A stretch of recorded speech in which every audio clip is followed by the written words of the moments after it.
Всім привіт! Хочу поділитися інформацією про свій фан. Користуюся ним вже півроку. Отже, дизайн коробочки досить стриманий, нічого зайвого. Вся основна інформація вказана на упаковці. Там же вказаний його серійний номер. Ну, інструкцію мені зажмотили покласти, а сам фен упакований в пакетик. Ну, теж досить непогано. У фена матове покриття, що забезпечує його антиковськість. Великий плюс цього фену, що він має керамічний нагрівальний елемент, функцію іонізації і подачу холодного повітря. Я довго шукала фен саме з таким набором. Ефект іонізації видно на режимі з 3 хвильками. Це дуже гаряче повітря, але воно ідеальне для вирівнювання на браш. Волосся тоді рівне, не жорстке, гладеньке, блистить, ну просто ідеальне. У фена всього є 3 режими подачі повітря і 2 швидкості. Цікаво, що холодне повітря повністю ідентичне з першим режимом подачі повітря. Я це зауважила, і в мене є деякі питання до виробників. Ну, але ладно, упустимо це. Довжина кабеля дозволяє дотягнутися до розетки і комфортно вкладати волосся. Щоб перевірити, чи зручний кабель, треба покласти фен на землю, взяти цей кабель в руку і підняти її.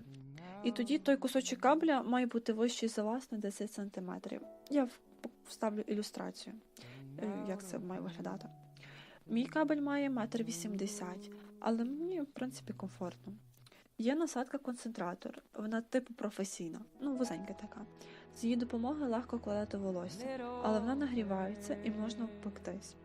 І кріпиться вона, ну так, слабенько, я би сказала. Деколи вона мені просто спадала.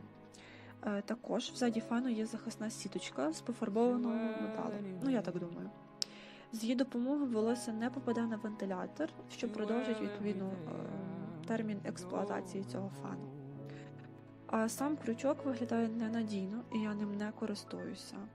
І, до речі, в жодному разі не можна, щоб фен падав.